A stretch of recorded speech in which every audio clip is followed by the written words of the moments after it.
First year 12.02% growth rate వచ్చింది GSTP. ఇప్పుడు రెండవ క్వార్టర్కి 11.28 గ్రోత్ రేట్ వచ్చింది. ఇది current prices. Government of India 8.7 growth rate వచ్చే పరిస్థితి వచ్చింది. ఈ సంవత్సరం అయితే మనం 17% పెట్టుకున్నాం. కాబట్టి ఫస్ట్ క్వార్టర్లో 40-42% గ్రోత్ వస్తుంది. సెకండ్ క్వార్టర్లో 56-57% గ్రోత్ వస్తుంది. దానికి మీరందరూ కూడా ఎవరైనా సరిగా పనిచేయకపోతే, ఇప్పుడు అంతా కూడా మీ అన్ని కూడా ఇక్కడ ఉన్నాయి. నేను ఇంకోటి కూడా చెప్తాను, డోంట్ మిస్టేక్ మీ. నాతో సహా నా పర్ఫార్మెన్స్ రాష్ట్రానికి మొత్తం ఉంటుంది.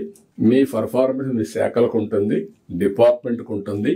ఎవరేం చేశారో it will be on record. Analytics తీసుకోవడం విత్ నో టైం. ఆ విషయం కూడా మీరు ట్రాన్స్పరెంట్.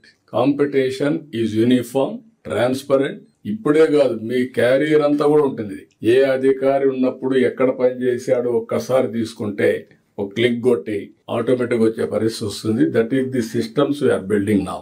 అదే సమయంలో మన ప్రభుత్వ నిర్ణయాలు, పాలసీలు, పథకాలు ఇవన్నీ కూడా ఎప్పటికప్పుడు మార్చుకోవాల్సిన అవసరం ఉంది. అవసరమైతే సింప్లిఫై చేసుకుందాం. అయితే అకౌంటబిలిటీ ఆటోమేటిక్ తీసుకొద్దాం.